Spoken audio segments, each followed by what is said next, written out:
किस किस तरीके से बौद्धिक आतंकवाद कायम किया जा सकता है, आज हम लोग इस विषय पर चर्चा करेंगे।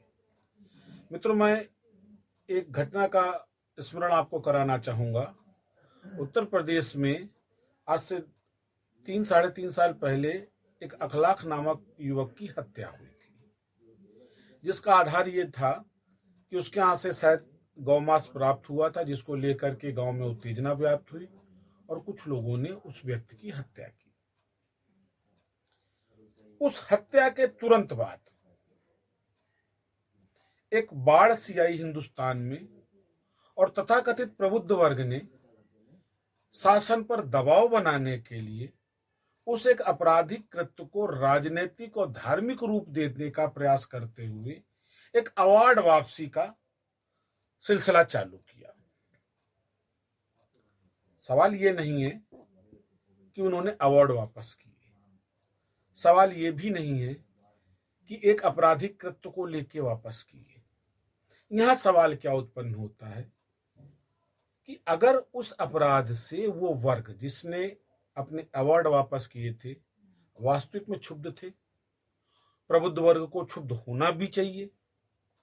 ऐसे मुद्दों पर अपराध, उन अपराधों का राजनीतिकरण होना, पक्ष विपक्ष होना, इस सब बातों को लेकर के बौद्धिक वर्ग को आगे आना चाहिए। परंतु यहां आतंकवाद कैसे व्याप्त हुआ? आतंकवाद ऐसे व्याप्त हुआ कि उस मुद्दे को लेकर के जो एक दबाव बनाने की राजनीति हुई, आनन फानन में सरकार ने 50 लाख रुपए का मुआवजा घोषित कर दिया और उसको लेकर के हिंदू और मुस्लिम्स की सोच समाज में व्याप्त की जाने लगी।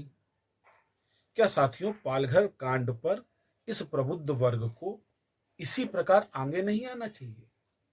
ये एक सोचने का विषय है।